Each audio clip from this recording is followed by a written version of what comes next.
Diz assim: porque Deus enviou o seu Filho ao mundo não para que condenasse o mundo, mas para que o mundo fosse salvo por ele. Quem crê nele não é condenado, mas quem não crê já está condenado, porquanto não crê no nome do unigênito Filho de Deus. E a condenação é esta, que a luz veio ao mundo, e os homens amaram mais as trevas do que a luz, porque as suas obras eram más. Porque todo aquele que faz o mal aborrece a luz, e não vem para a luz, para que as suas obras não sejam reprovadas. Mas quem pratica a verdade, vem para a luz, a fim de que as suas obras sejam manifestas, porque são feitas em Deus. Amém?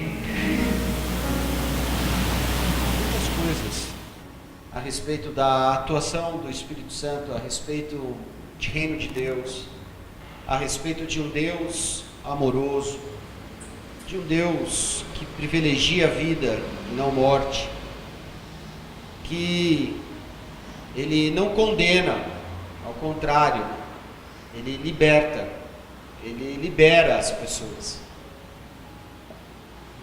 E eu já ouvi muitas coisas na minha vida, como por exemplo, que meu pai morreu porque Deus tinha um plano para realizar na minha vida. Aí eu paro para pensar quantas coisas a gente ouve de bobagem na nossa vida. Eu fico imaginando meu pai chegando lá no céu e ele tendo um tete com Deus: olha, eu tive que morrer para fazer algo na vida do Paulo. Não tem lógica, não tem cabimento certas situações que a gente ouve. Questão de propósitos, que as pessoas falam: Deus tem um propósito na sua vida. Já ouviu isso? Quem já ouviu? Muitos, não? Quando eu leio o texto em que Jesus está tendo essa conversa com Nicodemos, ele está falando sobre o reino de Deus, ele está falando sobre uma vida em Cristo, uma vida que te libera, uma vida que te liberta, uma vida que traz salvação. Por quê? Porque quando nós já estamos no mundo, já estamos condenados. Pronto, acabou. A nossa vida, ela é permeada de decisões, de atitudes. A nossa vida, ela é permeada de situações que nós é que temos que ir ou não ir. E aí, quando eu paro para pensar que hoje a igreja ela está relativizando tudo aquilo com Deus, ela relativa a Deus ao ponto de um Deus que cuida de uma situação, um micro-organismo que somos nós, e Ele cuida de tudo, e Ele, como é que eu posso dizer, controla tudo. Amados, quero dizer algo para você: Deus é dono de todas as coisas, Deus é o maioral, Deus é tudo. Porém, Deus não traz sobre a sua vida, nem sobre a minha vida, algo que não seja para a vida, somente para a vida e somente para a salvação. O que eu quero dizer com isso?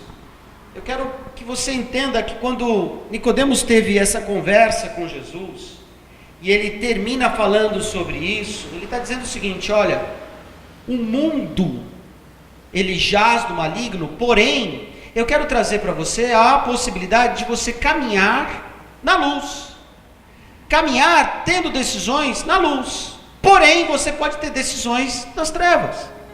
Porém, você pode decidir a sua vida como você quiser, do jeito que você quiser andar. Eu comentei, se não me falha a memória, acho que domingo pela manhã, que nós somos aquilo que comemos. Acho que foi isso. Foi no domingo de manhã. Essa é uma decisão nossa. É a gente que decide o que a gente quer comer. Quando nós vamos num restaurante self-service, a gente decide o que a gente quer comer ali. Eu quero comer salada, eu quero comer frango, ou eu quero comer carne, ou eu quero comer... Nós é que decidimos. É nós é que vamos andar na frente. Só que nós consideramos um Deus duro, um Deus que condena, um Deus julgador. Amados, deixa eu falar algo para você que talvez possa parecer estranho nesse exato momento. Deus não te julga agora. Sabia que Deus não te julga agora? Não te julga agora. O julgamento de Deus já está determinado no dia que nós estaremos diante dele, e lá sim passaremos por um julgamento. Um julgamento do quê? Das nossas atitudes, das nossas ações, daquilo que foi produzido nesta vida. Então, quando Jesus está tendo essa conversa com Nicodemos, ele diz algo assim que eu acho fantástico. Ele fala assim: olha, Deus enviou o seu Filho ao mundo, não para que condenasse o mundo, não para que condenasse o mundo, mas para quê? Para que o mundo fosse o quê? Salvo por ele. Quando ele diz aqui o mundo, ele está falando a respeito daqueles que possam ter a decisão de estar na luz, de viver a luz, de caminhar com Cristo. É uma decisão minha, apesar que é uma escolha de Deus. Deus escolhe, te dá a oportunidade de você ouvir falar de Jesus e andar como Ele. E fala assim: você quer andar como Jesus? Quero. Não quero. E aí, se quero e não quero, ele é completado pelas nossas atitudes de vida. E aí a gente determina um Deus, um tipo de Deus que a gente acha que ele tem que ser. Um Deus religioso. Um Deus que mata. Um Deus que mata. Eu ouvi uma frase de Woody Allen. Todo mundo conhece Woody Allen? Aquele diretor de filme, de cinema. Ele é judeu. E ele disse que a religião, ela é criada para matar as pessoas. E é verdade. Você vê hoje o mundo se perdendo por várias situações. Estado Islâmico contra o judaísmo, e nós que somos judaicos cristãos, porque nós somos judaicos cristãos, ok? A nossa religião, ela vem do judaísmo. A nossa religião vem do povo judeu. A nossa religião vem daqueles que estão lá em Israel. Nós temos de Israel um relógio, nós temos de Israel uma coisa que poucos no mundo conseguiram. Eles conseguiram trazer uma religião monoteísta, um Deus que é acima de todos os outros deuses que foram criados. Porém, também fez com que nós fôssemos pessoas duras e que condena ao ponto de criar raiva na vida das outras pessoas. Cada vez mais o ateísmo cresce por nossa causa, por minha causa, por sua causa, porque julgamos, porque condenamos, porque nós queremos fazer da nossa forma e acreditamos o Deus que nós servimos é um Deus que fala que tem que ser assim. Não, o Deus que nós servimos, ele diz que ele é amor, a pura essência, e que traz libertação, e que traz algo bom para nós. Só que nós não prestamos atenção. Jesus disse claramente que ele não veio para condenar o mundo, mas ele veio para o quê? Salvar o mundo. Eu vim aqui hoje porque eu creio na salvação de Cristo Jesus na minha vida. Eu quero viver essa salvação todos os dias. Eu quero viver o reino de Deus todos os dias. Eu quero viver na luz e não nas trevas. Amados, nós chegamos ao ponto de às vezes perguntar para Deus: Deus, por que o meu filho não foi curado e o filho daquela pessoa foi curado? Já pensou nisso? Por que aquele indivíduo é abençoado e eu não sou abençoado? Como se a gente determinasse para Deus que Deus tem que fazer as coisas porque nós estamos andando aqui. Amados, o mundo é mundo. Nós estamos aqui e vamos viver as consequências que esse mundo dá. Se você liga a TV e vê só coisa ruim, não é assim? Vivemos num mundo que é de coisas ruins. Porque a própria Bíblia diz: jaz no maligno. Ele já está vivendo no maligno. Mas a Bíblia também me diz que eu sou estrangeiro nesse mundo. Estou nele. Porém, não faço parte das coisas que ele propõe. Para que eu não viva isso, eu tenho que viver a salvação diariamente. Eu tenho que viver isso que Jesus fala a Nicodemos. Ele diz claramente: olha, pratique a verdade. Para quê? para que a luz venha para a luz, a fim de que as suas obras sejam manifestas, porque elas são feitas em quem? Em Deus. As boas obras, a luz, ela é feita em Deus, e nós manifestamos isso na terra. Ele manifesta amor, Ele manifesta paz, Ele manifesta alegria, Ele manifesta o perdão que nós falamos domingo, Ele manifesta aquilo que é necessário ser manifesto em nós. Só que nós estamos, sim, às vezes à base de troca, nós estamos sim fazendo um Deus julgador, um Deus que condena, é um Deus que liberta, é um Deus que transforma as nossas vidas. Eu conversava esse final de semana com o pastor Cordeiro, e dizia a ele que eu tenho algumas pessoas que eu gosto de ouvir, pessoas que são homens de Deus, né? Aí a Patrícia, ela veio e tirou um sarrinho que eu estava ouvindo Caio Fábio. Alguém já ouviu aqui Caio Fábio? Bastante. O Caio Fábio, na década de 90, amados, ele era a maior referência no meio cristão evangélico. Ele era a maior referência no meio cristão evangélico. Homem de Deus, já disse, presbiteriano, se não me falha a memória. Acho que em 95, 96, 97, 98 ele se separa da esposa. E aí toda aquela referência cai por terra. E as pessoas começam a julgar ele, começam a falar com ele. Só que ele é uma pessoa um pouco também difícil de se relacionar. Tem seus pensamentos muito duros, e ele tem algumas coisas que eu acho que é fantástica. Quando ele fala da graça, eu acho que ele é uma sumidade quando ele fala da graça.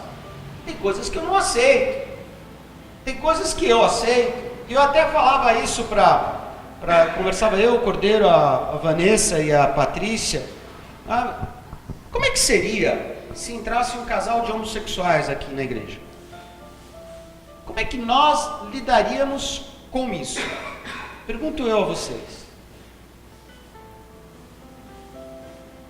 A primeira coisa é, talvez, apontar o dedo e dizer, olha, está tudo errado. A gente sabe que a Bíblia ela fala a respeito de certas coisas, mas como é que nós teríamos que lidar com a situação? E aí eu fui prolongando a conversa, eu fui dizendo assim, olha, e se eles entrarem na igreja e disserem assim, nós queremos frequentar aqui, nós vamos ser membros, nós vamos estar firmes, só que nós não vamos nos largar.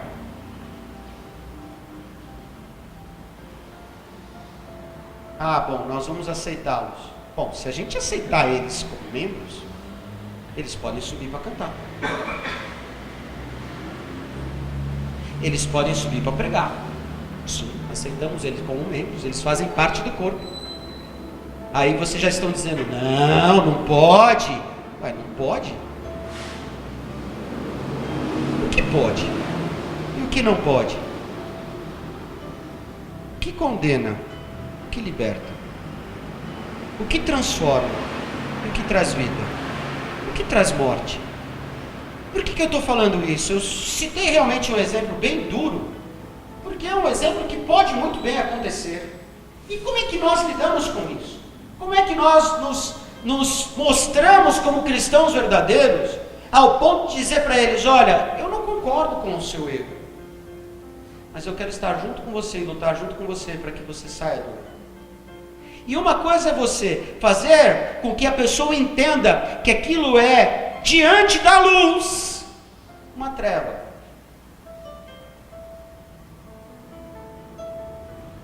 A primeira coisa que nós fazemos, a grande verdade é que nós condenamos. Não é fácil. Eu agora há pouco, antes de vir para cá, eu fui no Extra, ali da Paz de Barros. 2 meninos, não tinham mais do que 14 anos, se abraçando e se beijando dentro do mercado, às 6 horas da manhã. Não adianta falar que você não acha ruim. Acha, porque eu achei. E aquilo começou a bulinar na minha cabeça, e eu falei, Senhor, me ajuda a orar por eles, e pedir para que Deus possa trazer um dia uma palavra de luz. Porque a primeira coisa que vem ao nosso coração e à nossa mente é julgamento. é condenação. A gente condena, a gente destrói primeiro, para depois falar de algo bom. Por que não primeiro falamos de algo bom, para depois nós falarmos do que é certo? Por que primeiro a gente não diz que Deus liberta, para depois falar sobre o pecado? Porque primeiro a gente não mostra verdadeiramente que nós somos luz e que nós podemos mostrar um caminho. Porque se a Bíblia diz que eu sou a luz do mundo, eu tenho que ser a luz do mundo. Mas é mais fácil nós mostrarmos as trevas. Nós somos muito duros. Somos duros. Olha, eu nunca vi, a cada dia que passa, a igreja, quando eu falo igreja, é a nossa, é a batista, é a presbiteriana, é a quadrangular, e aí as outras são piores ainda, porque provocam até sacrifícios e votos e coisas absurdas, condenando. Amado, igreja é para libertação, é salvação. Igreja é para entrar mesmo esse tipo de pessoa. Mas eu sou muito sincero a vocês, não é fácil. É muito fácil eu hoje como pastor estar falando sobre isso, e talvez nós lidarmos com certos exemplos e falar assim, puxa, é verdade, não, nós não faríamos isso, não, nós não abraçaríamos, nós abraçaríamos, mas é difícil. O Cordeiro dizia para mim que existe um rapaz que entrou lá, trans,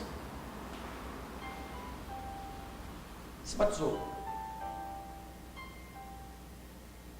mas não é fácil, porque ainda tem os trejeitos, anos daquela maneira, anos daquele jeito. E aí até se tem um exemplo, aí, falei, olha, um dos grandes exemplos é o futuro prefeito do Rio de Janeiro. Vocês sabiam que o futuro prefeito do Rio de Janeiro era... Sabiam disso? É. Declarado. Declarado. Mas a vida em Cristo foi o transformando. Amados, às vezes o caminho para uma pessoa viver à luz ainda vão ser caminhos que vão se apagar, interruptores. E ela vai estar na escuridão naquele momento, como nós também passamos, quando nós pecamos e quando nós erramos. Nós apagamos o interruptor, pá, e o pecado aparece, porque a treva está ali. E aí, obviamente, o Espírito Santo de Deus nos toca e a gente faz o quê? Acende a luz, para que a luz mostre que ali está errado, a gente se arrependa, a gente consiga se corrigir e andar diante de Deus, transmitindo a glória dele. Como é que nós temos que ser? Quando eu olho Jesus falando sobre isso, eu olho que a graça é muito maior do que a gente vive, e a gente não tem noção do que é viver a graça. Nós não temos, eu não tenho noção do que é viver a graça, de verdade eu não tenho. Eu sou ainda muito julgador, eu sou ainda muito duro, eu ainda brigo muito, eu ainda sou muito teimoso, eu preciso mudar a minha vida, eu preciso mudar meu jeito de ser. Porque quando eu olho para Jesus e quando eu olho para as suas atitudes, eu vejo que nós todos estamos muito longe, mas muito, anos-luz, como dizem por aí, daquilo que Deus quer para as nossas vidas em Cristo. Por isso que casamentos passam pelo que passam, por isso filhos passam pelo que passam, por isso que nós estamos aqui hoje, e às vezes a gente ainda não entende, a gente ainda julga com palavras duras, julga com pensamentos duros, e ainda queremos ao ponto de dizer assim, não, eu estou certo e você está errado. Amados, o que está certo é aquilo que Deus fala, o que está certo é aquilo que está escrito. O que está escrito é viver o reino de Deus. O reino de Deus precisa ser implantado. E antes que alguém fale que eu estou fazendo algum tipo de apologia, eu não estou fazendo apologia. Não estou defendendo aqui nenhum tipo de posicionamento de algum homem como Caio Fábio. Não, ao contrário. Tem muitas coisas que vêm ao meu coração e que não me trazem paz. E a Bíblia diz, não te traz paz. Põe de lado. Não te traz paz, irmão. Põe de lado. Mas a única coisa que eu quero te dizer nesta noite é que a graça de Cristo, ela é libertadora e não condenadora. Existe essa palavra? Condenadora? A graça de Cristo não é um motivador de condenação. E aí muitos dizem assim, mas e agora? Como é que fica a lei? Porque muitos hoje estão até aceitando certas situações dentro da igreja para poder ter a conveniência financeira. A lei, ela foi cumprida, a Bíblia diz, porque o fim da lei é Cristo, para a justiça de todo aquele que crê. A lei teve um fim. Desculpa dizer, a lei teve um fim. E o fim dela é Cristo. A Bíblia, ela é um todo, desde Gênesis a Apocalipse, eu sei. Não estou dizendo que eu vou jogar fora todos os livros do Velho Testamento. Não estou dizendo isso. Mas Cristo veio mostrar para nós que é pela fé que somos salvos. Que é pela graça que vivemos. Porque se não vivemos pela graça, nós não entendemos. Paulo diz ainda, todos pecaram. Todos, sem exceção. E foram destituídos do quê? Da glória de Deus. Mas Jesus diz aqui, olha, nós precisamos manifestar o quê? Glória de Deus. Sua luz. Para encerrar, olhe para mim. Se você não manifestar a luz de Deus no dia a dia da sua vida, ser uma pessoa que condena e só julga, pode ter certeza, nós estamos mostrando as trevas às pessoas. E o caminho da luz está sendo bem distante daquilo que a gente precisa mostrar às pessoas.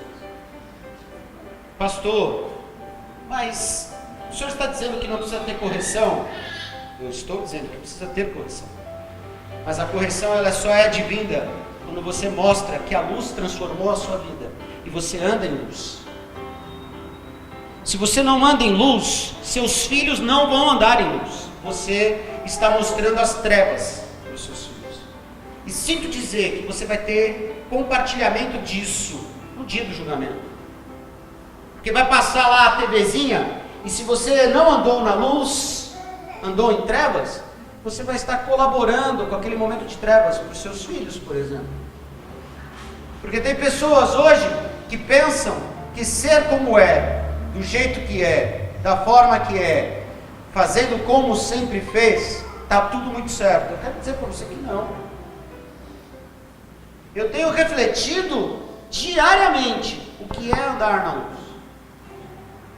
O que é andar na luz? O que é entender esta conversa tão fabulosa de Jesus com Nicodemos?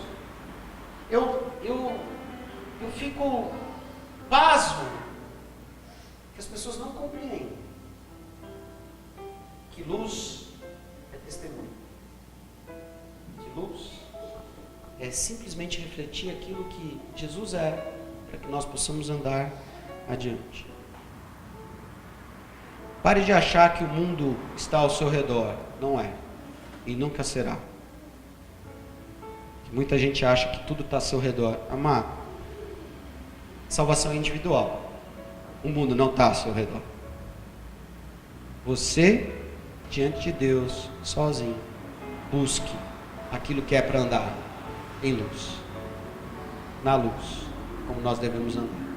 Somos sal da terra, não é? Diferença. Mas olha, pare de achar que a crise que está acontecendo no Brasil é por causa do seu pecado. Não é. E também não é ao contrário. Digno é você do seu trabalho. Se você trabalhar, você será digno do seu trabalho. Deus é justo. E a justiça de Deus é para ímpios e para justos. Amém. Se você faz o bem colherá. Se você faz o mal colherá. Para de achar que tudo tem que acontecer, porque espiritualmente Deus é o Deus Todo-Poderoso. Ele é o Deus Todo-Poderoso. Encerrando. Deus é um Deus de milagres, mas Deus não é um Deus milagreiro. Eu ouvi essa frase e eu fiquei imaginando o que quer dizer isso. Deus é um Deus de milagres, mas Deus não é um Deus milagreiro. Deus não vai ficar fazendo milagre à torta à direita. Desculpa, não vai. Pode ser que um dia nós vamos ver alguém aqui da nossa comunidade morrendo de câncer. Morreu. O que importa é ela estar na luz. O que importa é estar vivendo o reino de Deus. Pode ser que um dia eu brevemente passe. Oxe, o pastor morreu cedo.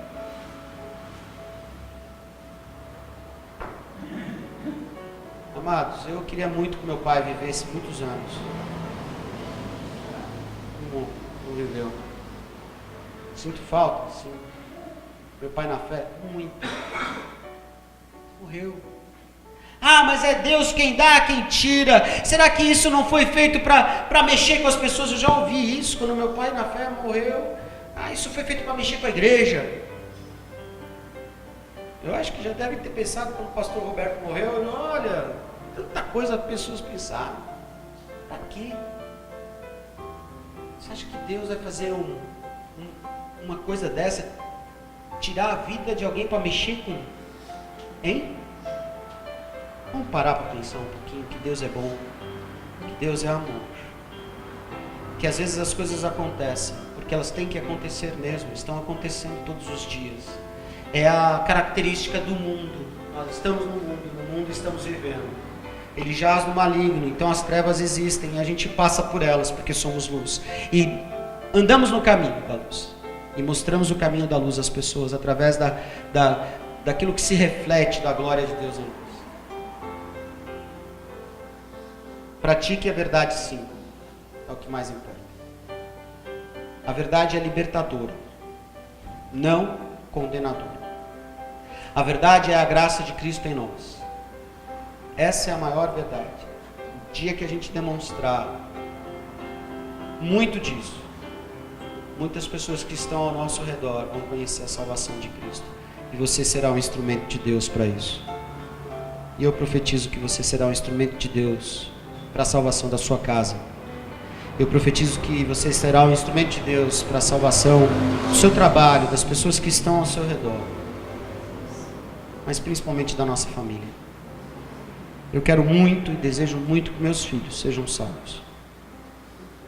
Começar em mim. Tem uma música do Vencedores por Cristo que eu acho tão linda, que diz assim: a começar em mim, quebra corações, para que sejamos todos um, como tu és em nós. A começar em mim, quebra corações, quebra paradigmas, quebra barreiras, quebra injustiças, quebra condenações. Quando nós somos assim, fazemos a diferença em nome de Jesus.